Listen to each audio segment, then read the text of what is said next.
And it's time for Lefties Losing It. And we've seen some astonishing stuff in this segment. We've heard from liars, gaslighters, the deluded, the deranged and the dull-witted. And I'm about to play you a clip that brings a lot of those elements together. Here is CNN's Abby Phillip talking to former MSNBC anchor and conspiracy theorist Joy Reid. The projection here is incredible. Conservatives are living in a completely different information world than liberals. And breaking that down needs to be done. Because when you don't ever even hear the facts, it's hard to even know that you're wrong. And that happens a lot. Wow.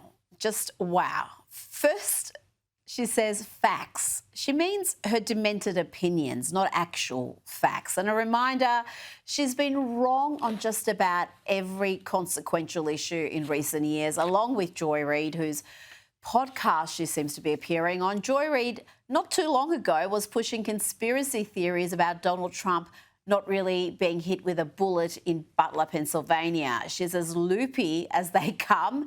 But she's on the same side as self-delighted, self-aggrandizer Abby. Half of my job sometimes is knowing what the latest conspiracy is, so that if it comes up, I'm ready to address it. Because it happens a lot where people don't even know that what they're saying or what they've seen and believe is not true. And so that happens a lot, and I don't come away from that saying, what's the point of this? People are just saying false things. I think that one time that person brings up something that is debunked and false, and I debunk it at the table, might be the very first time that someone out there has heard an alternative point of view. Yes, we Conservatives really need Abby Phillip, the hopelessly biased, hopelessly wrong Abby Phillip, to debunk lies for us. Let's have a look at her recent form. It's clear as day. The FBI put out statistics. Crime is going down. You don't have to twist the facts. The FBI quietly comes out with this new data that shows actually violent crime is up 4.5% during that time frame. The only person making an accusation that people are not getting what they've asked for is Trump, falsely claiming that the administration is withholding resources because of political affiliation. That is just not true. Well, the Federal Emergency Management Agency is facing major backlash after confirming reports that a supervisor ordered disaster relief workers to avoid homes with Trump yard signs. There's actually not any evidence linking any of Hunter Biden's wrongdoings to Joe Biden. You are incorrect. You think that Biden would actually pardon Hunter Biden, despite him saying pretty... Yes, as a father, he would. No. He's going to get pardoned by his dad. There's no question about that. The president has ruled out pardoning his son. Breaking news. President Biden has just pardoned his son. Oh, there's so much more, and thanks to Maze Moore for that great compilation. Now to another CNN simpleton, Brian Stelter, who has launched a spirited defence of the BBC after the British broadcaster aired deceptively and deliberately doctored footage of President Trump's January 6th speech. Stelter is writing articles and a slew of typically stupid tweets claiming things like the BBC is feeling the Trump squeeze. It's a move we have seen several times this year against vulnerable media companies. The BBC is not vulnerable. It's a taxpayer-funded Goliath. It's funded by a mandatory licence fee paid by households, and it receives close to £4 billion per annum. But those sort of facts are clearly beyond Brian. Joining me now is filmmaker and commentator Ami Horowitz. Ami, more on the BBC scandal that has seen the resignation of the BBC's Director General Tim Davie and Head of News Deborah Turness after the taxpayer-funded broadcaster aired deliberately and dishonestly doctored footage of Donald Trump's January 6th speech. But despite the BBC's history of institutional bias, the British left is circling the wagons as Donald Trump demands accountability. Let's hear from Tim Davie. We have to be very clear and stand up for our journalism. We are a unique and precious organisation. And I see the free press, I see the weapon under pressure, I see the weaponisation. I think we've got to fight for our journalism. I'm really proud of our work, and the amazing work locally, globally that we're doing is utterly precious. Unique and precious, really. Let's hear from Liberal Democrat MP Munira Wilson, who is terrified by the prospect of what she calls the Trumpification of our politics and media. Get ready to lose some brain cells. When Donald Trump got involved and called the BBC corrupt, that we've had these 2 resignations overnight, and we've now had his press secretary claiming this as a victory for Trump. Now, the BBC belongs to Britain, and I think we should all be concerned whether it's foreign powers or indeed domestic powers, and we know that there are the likes of Farage and Reform who would love to see the BBC destroyed. That really worries me, because we cannot see the Trumpification of our politics and our media landscape. We've seen what that's done in America. So this is a moment for the BBC to reset and restore trust. Army, they really are terrified of any sort of accountability.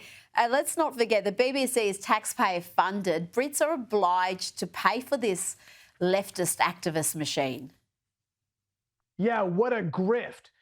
They pay $20 US a month for the BBC. That's more than Netflix. Okay, I don't know what that comes out to in Australian dollars, like $1,000. I can't do the math in my head. But very interestingly, not quite. Okay, but very interestingly, if you're blind, you get a 50% discount. I'm not joking. And if you have a black and white television, you get a 66% discount. So go figure. There are deals to be had at the BBC.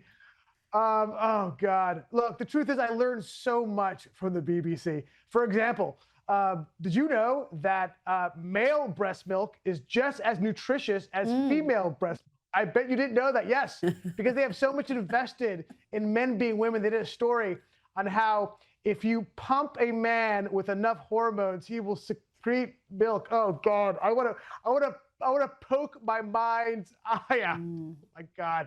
I'm sorry. I couldn't finish that.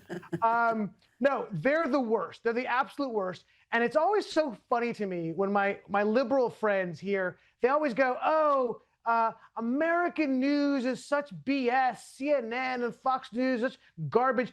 I listen to the BBC. Oh, my God. The effect reaction, it's so gross. No, the BBC is awful. Let's not forget that during the Gaza conflict, they did a documentary on Gaza, and the narrator of this documentary was the son of a Hamas minister.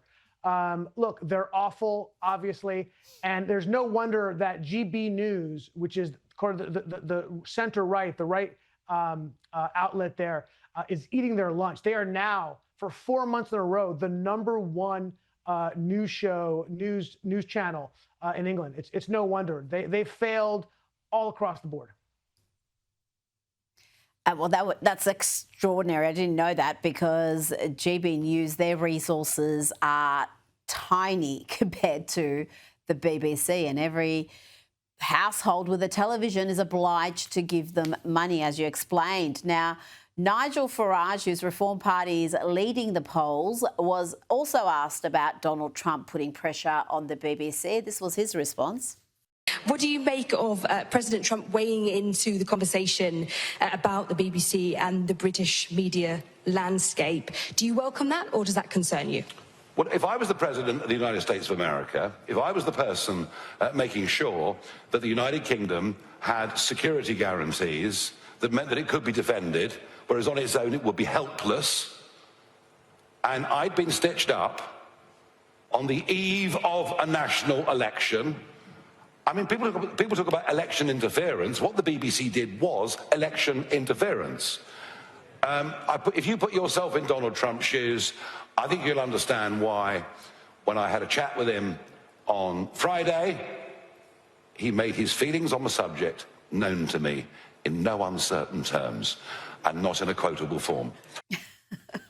I really do want to know what he said precisely, but the British media army, the left, will try to use this to damage Nigel Farage, given the relentless negative media Donald Trump receives in Britain. They believe they can hurt Farage because of his closeness to the president. But it hasn't hurt him yet. Look at this. Reform, as you can see, is well ahead of Labor and the Tories. That could be the next British Prime Minister. But there is just this, as you touched on, this preoccupation with just how terrible politics and the media is in the US and how much more free and rational they are in the UK, as they're arresting grandmothers for tweeting memes. Yeah, get ready to say Prime Minister Farage. The Conservative Party, whose lunch he's eating, is not the party of Margaret Thatcher. That's for sure.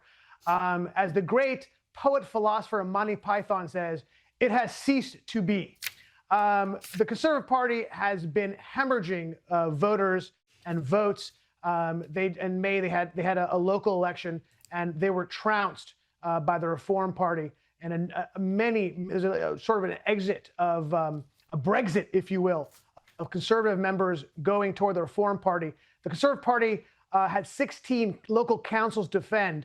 They lost 16 out of 16. That's just not going to do it. Yeah, and if you look at what the polls are saying in terms of what British voters want, well, far and away, the number one issue is immigration. And that's where the Reform Party shines. The Conservative Party has been echoing much of the sentiment of the Labour Party, frankly, when it comes to immigration. The number two issue is the NHS, the National Health Service. That's a total tire fire, and a tire fire not only under the Labour Party, but also under the Conservative Party. What you have to understand, certainly for our American viewers, is that the politics in England is different than the American political process, and same with you guys.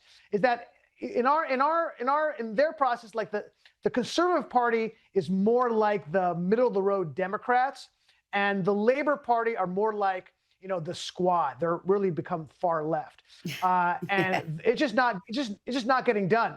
And now the Conservative Party is kind of getting hip to that, and they're trying to like out Catholic the Pope, and they have a new leader, and she's trying to out reform the Reform Party. But the polls are showing the voters aren't buying it. So, yeah, it's a fascinating mix of what's going on there.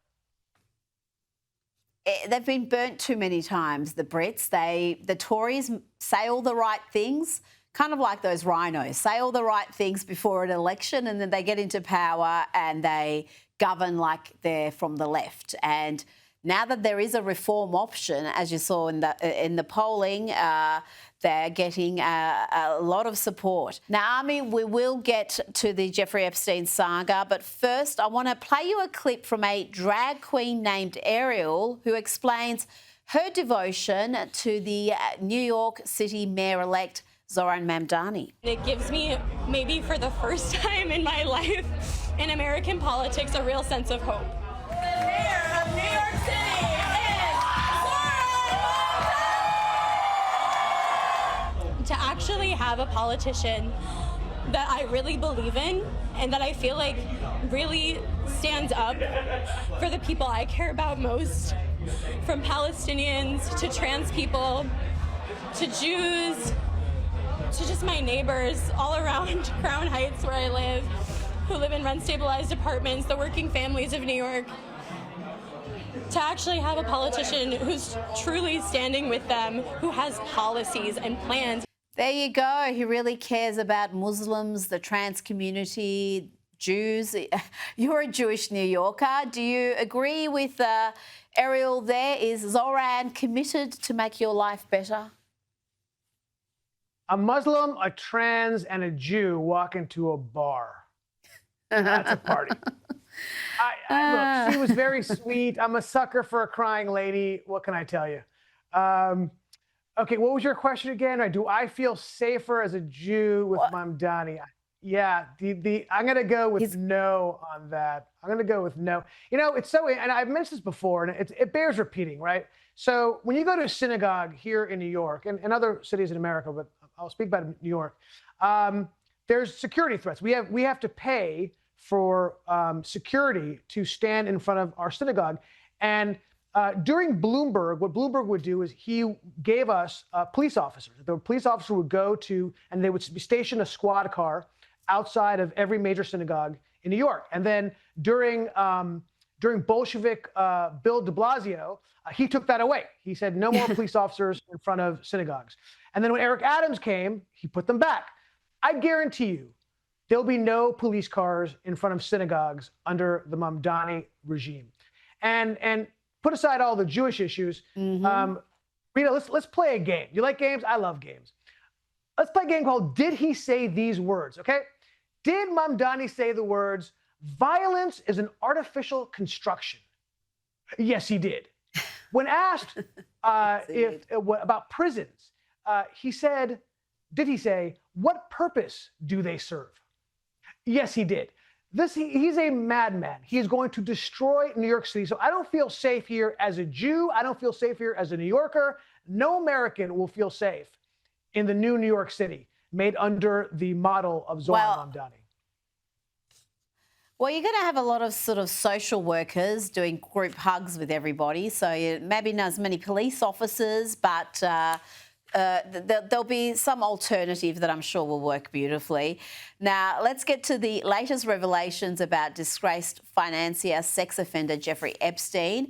Let's start with these emails between discredited author Michael Wolff and Jeffrey Epstein, who was a friend of his, where he told the pedophile that he could be the bullet to end Donald Trump's 2016 campaign. Wolff told Epstein in an email, you can hang him in a way that potentially generates a positive benefit for you, or if it really looks like he could win, you could save him, generating a debt. Oh, what a slimy character. Army, I just want to go to the biggest revelation, what was the headline news earlier today and what much of the media focused on. And sadly, many people don't look beyond the headline. The headlines read, Trump spent hours at Epstein's house with victim of sex trafficking, email alleges.